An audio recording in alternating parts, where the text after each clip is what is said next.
Hello there. It's the chairman of the United States Department of Nerds, where we are for the people, by the people, and of the people.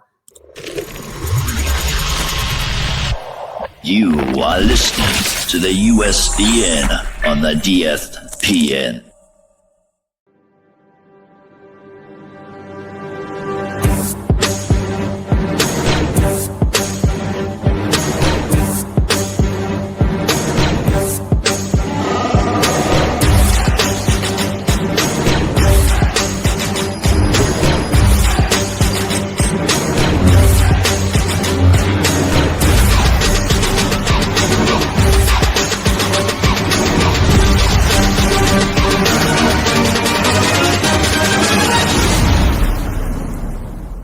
It's a trap!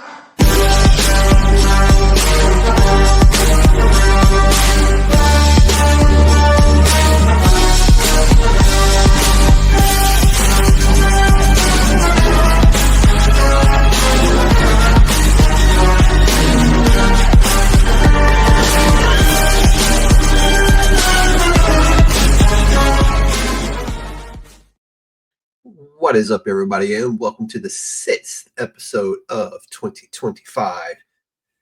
And on today's episode, I'm bringing you my comic book recommendations for February the 5th. So to start this week, we had 187 new issues and 373 releases overall. It's a lot lighter week than last week, but again, distribution is causing problems, which is why I'm late on this video this week. I was waiting for books to come in. But as always, we will do this by publisher. And as always, we start with Marvel.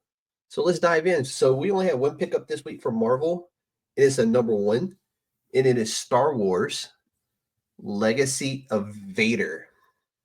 It's a really cool book, and this is the 1 in 25 variant cover, or incentive variant by John Giang. And we also had a cover by Derrick Chew, and this is being written by Charles Soule. And in this, Darth Vader's shadow extends in the rise of the First Order, and the reign of the Supreme Leader, Kylo Ren, begins.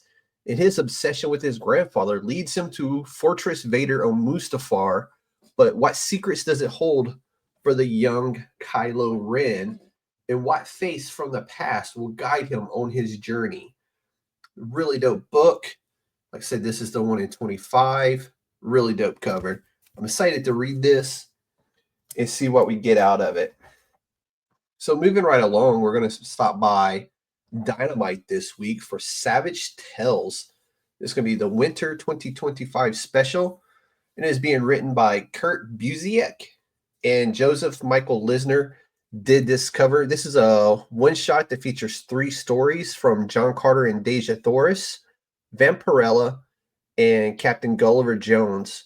But also, we get a reprint of Kurt Busiek and Benjamin Dewey's Seeing Red, which is the Red Sonja Red, White, and Black series from this. So this is a really cool book.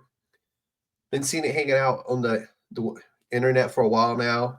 It's finally out in stores. Go pick yourself up a copy. So, had a very special pickup this week. My local comic shop was able to get me Mark Spears' Monster, issue 2. Now, this is the second print, and I'm perfectly okay with having a second print of the book because it was very popular. Still going to get the first one. Just may take some time to do. But in this one, the ruthless terrorist group, the Overmen, launch a daring infiltration of a heavily guarded military complex, retrieving an ancient and powerful artifact known as the Witch Stone. I'm excited to have this, really. Second printing, Mark Spears' Monsters. It's phenomenal. I'm happy with the story so far. I read the third one last week. I'll read this one later today. And Mark Spears, kudos there. Thank you. So jumping over into Zenescope this week, we had one pickup from them, and it was we have Terror and Fury issue 2, written by Joe Bruscia, and this cover is by Elias Chizudis.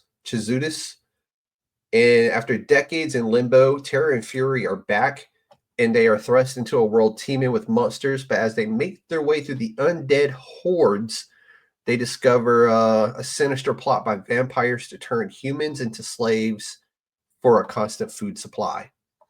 Typical vampire story, but still cool. I do enjoy a good vampire story. So up next, we have Ani Press and Entertaining Comics with Cruel Kingdom, issue number 2. The first one was an amazing story. And this one is written by Karina Becko and Chris Condon. And the cover this week is by Tom Fowler. And we enter the Lost Brave Knights, foreboding wizards, and gloriously skull-crushing brutality as we get this full-on, sci-fi fantasy world that EC has created with Cruel Kingdom. Very fun stories in it. Been a really cool book. Like I said, I really enjoyed the first one, and I can't wait to dive into this one and see what the second one has in store for us. So moving on to Dynamite now. Nope, sorry. We're going to Darkhorse now. Darkhorse Comics. And this week we got Star Wars, The High Republic Adventures. And this is their one-shot annual. And here we have this is the Phase 3 annual. It's a one-shot anthology that has that collects 5 tales from across the galaxy, and this one features Jedi Knight Venestra Rowe, Jedi younglings John, Bree, Toko, Choro the Hutt, the sly Nihil Drigget, and the sinister Baron Bulan as they navigate the perils of the impending Battle of Eridu. And we got writers Justina Ireland, Alyssa Wong, Kevin Scott, Zarita Cordova, and Charles and Rosemary Soule working on this, and the cover is done by Eduardo Francisco. These are always fun. You get a bunch of different stories piled into one, of course, that's why it's the annual. And I always enjoy these. It gives you a little bit of everything. Fun stuff, but I really enjoy the Star Wars High Republic to begin with. It's always been good stories told in it. So moving on, we're going to IDW in a book that has become really good. It was good from the beginning, to be fair. From issue 1 to where we are now with issue 3 of this one, Hannah Rose May and Vanessa Del Rey are absolutely killing it on The Exorcism at 1600 pen. If you don't know, 1600 pen is the White House. And in this book, can the first family safeguard the citizens of the country that they swore to protect, and also save their daughter from the denizens of hell. So basically, the president's daughter is being possessed by a demon, and the book has been really phenomenal. Hannah Rose May, Vanessa Del Rey. Thank y'all. This book is phenomenal. Can't recommend this enough to you. Go pick this up. It is a really, really good read. So staying along the same lines as Exorcisms, we got another one from Boom Studios this week, and it's When I Lay My Vengeance Upon Thee, issue number 2. Damn, what can I say about this one? It's really good. It's written by Gus Marino, and the art and the cover is done by Jacob Rebelka. And in this one, the mystery of Porto Christine deepens as the veteran exorcist and his apprentice are drawn to a remote farm in hopes of saving the soul of a young boy. But instead, what they find is an unimaginable nightmare and abominations of natures that the villagers believe is the work of a mythical creature called El Puchin. I hope I pronounced that right. This has been great so far. It really has. I will recommend this to you if you can get your hands on it. My LCS literally only got one copy because they know I'm reading it. So he got it for me. So go pick up a copy of this. It's really good. Continuing on in Boom, this week we have Grimm. This is going to be, what issue are we looking at here? Issue 21. It is written by Stephanie Phillips, and the art and cover is done by Flaviano Armentero. And we also had another cover by Baldemar Rivas. In this issue, Jess is enraged and ready to take on Annabelle, restoring the balance with the army at her back. Will her anger be enough, or does her desire for the throne outweigh the desire for vengeance? I've been with Grimm since the very beginning, since issue number 1. It keeps getting better and better as it goes. And especially with the crossover they had recently with the Slaughterverse, it's been really good. Go pick yourself up a copy of Grimm or get the compendiums and read the entire thing because it is really good. So last from Boom Studios this week is a new #1, and it is called Bronze Faces. And this is from celebrated authors Shobo and Shof Coker. And they draw from their Nigerian heritage in this book for a heist of a lifetime. And in this book, they are joined by Eisner-winning illustrator Alexandre Tefingi. I'm sorry to you if I'm butchering your name. But it's a really great book, really great art. So very nice work. And the story is really good as well. But this comic deals with adventures and breathtaking descent into mythology, history, and the horrors of colonialism. Seen this one around for a while now, and I've been expecting it to come out, and it's finally out. I'm very much looking forward to reading this one. And go pick yourself up a copy. Bronze Faces. Heard a lot of great things about it. I'm already seeing a lot of good things said about it as well.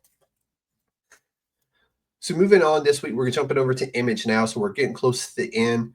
Now, first from Image, I have Juvenile, issue 3 by Jesus Orlania. In this week, in this issue, Sarah finally decides to trust Max and stop taking her medications. And it confirms the shocking truth that the virus isn't killing people. It's awakening their telekinetic powers that the adults are trying to suppress. So this is issue 3 of a 5-part series. It's been really good, and each issue has built very well off the previous issue. With the new character introduction, well, not necessarily new character introduction, but the way they build each character in the issue, Jose is doing a very, very good job at that. So I can't say enough good things about this. It's been really good, and I'm excited for the next issue and excited to read this one as well. So going on into Ghost Machine now, and we have the Rocket Fellers, issue number 3. And in this book this week, it's written by Peter J. Tomasi, and Francis Manapul takes on art and colors on this in the cover on this issue. And currently, the Rocket Fellers are hanging out in the 21st century, where a relentless bounty hunter from the 25th century continues to track our time-traveling renegade family. There's mixed reviews out on this one. However, I may be a huge fan of Ghost Machine to begin with, so I am very biased, but I also am really enjoying the story and the art and everything about what Ghost Machine is doing. I highly recommend you go get a copy of something from Ghost Machine and just give it a read. Rook Exodus, really good. Hyde Street, really, really good. I can't say enough good things about this company and what they're doing over there, but Rocket Fellers I'm greatly enjoying. So, and last but not least this week, we're jumping over into the Spawn universe. We had one book this week from Spawn universe, and we have Gunslinger 40. It is written by Todd McFarlane. We had covers this week from Marco Falia and Javi Fernandez. And when Gunslinger listens to the mirror, he doesn't really recognize himself no more. And he doesn't know if he'll be able to return to his time and correct things.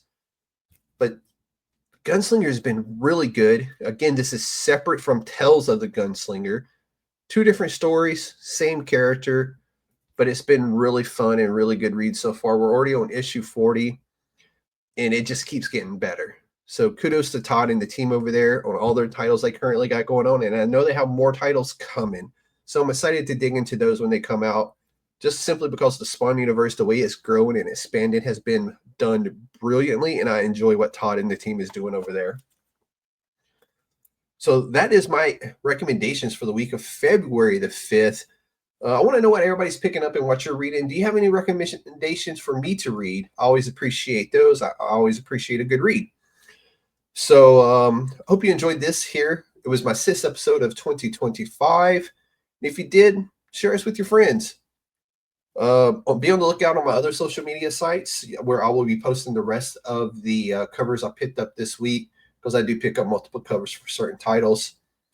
So also this week on Wednesday, I dropped my latest episode, my longer format episode with I had a phenomenal team that had Randy from Media Lit. I had Bill Botkin, Amanda Rivas from the Pop Break on, and we discussed the finales of Creature Commandos and also Star Wars Skeleton Crew. But that episode is up now on YouTube and also wherever you stream your podcast from. That is currently out. This weekend, Saturday, 10 a.m. Eastern Standard Time, I will be sitting down with Bruno Catarino and discussing his newest comic book that is up on Kickstarter right now called Bereavement. And we'll touch bases with him, find out how he came about with this title and how the Kickstarter is going. And I'll also post a link to that Kickstarter. It's already up on my my Facebook group on USDN Podcast, and it's also up on my other social media sites as well. But that's all I have for you this week. I hope you enjoyed the show. And as always, this show is USDN approved. Thank you all for watching. Have a good night.